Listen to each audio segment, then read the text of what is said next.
Business Today is brought to you by... We start with a yes. But when life takes unexpected turns, you can still say yes to more. The Scotiabank Aero Platinum MasterCard credit card gives you points with every purchase that you can use to travel to anywhere. Plus, with just 20,000 Scotia points, you can say yes to destinations.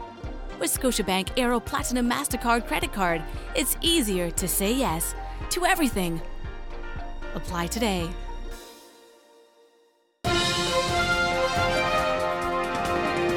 This is Business Today. I'm Marlon Madden. Former Governor of the Central Bank of Barbados, Dr. DeLisle Worrell, is eager to see the Barbados economy get back on track. However, he says this will not take place unless government takes decisive action. One of the worrying issues he says that needs to be addressed quickly is public sector reform. This economy has wonderful potential to continue to grow and to develop and to afford better lifestyles to all Barbadians. And there is one thing that stands in our way and in the way of that prosperity, and that is our public sector.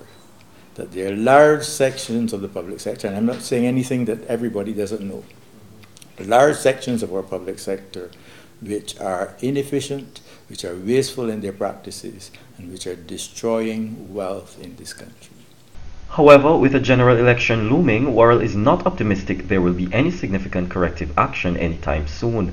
In fact, he suggests it will be up to the next administration to address the issues head-on if there is to be a turnaround in the Barbados economy.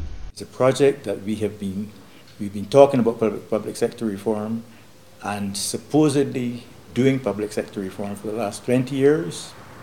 Nothing has been achieved.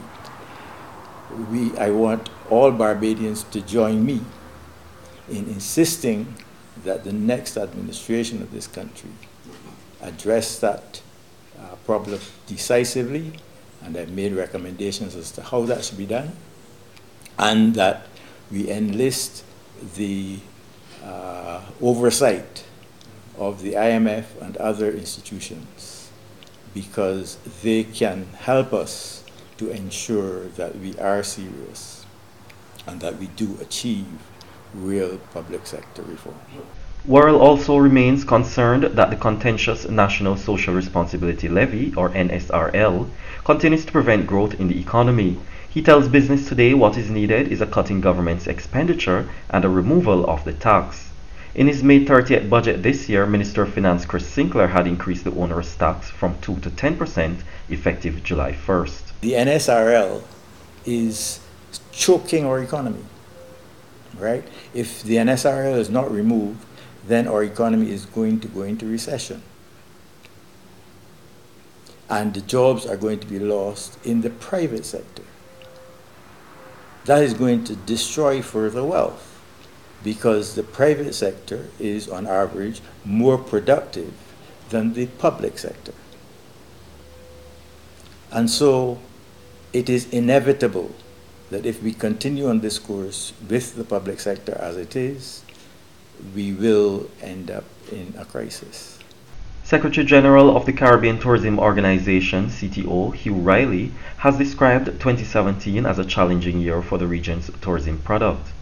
He says while the first half of the year saw an exciting growth in both arrivals and infrastructure development, the industry was hard hit by a series of hurricanes which caused devastation in a number of Caribbean destinations.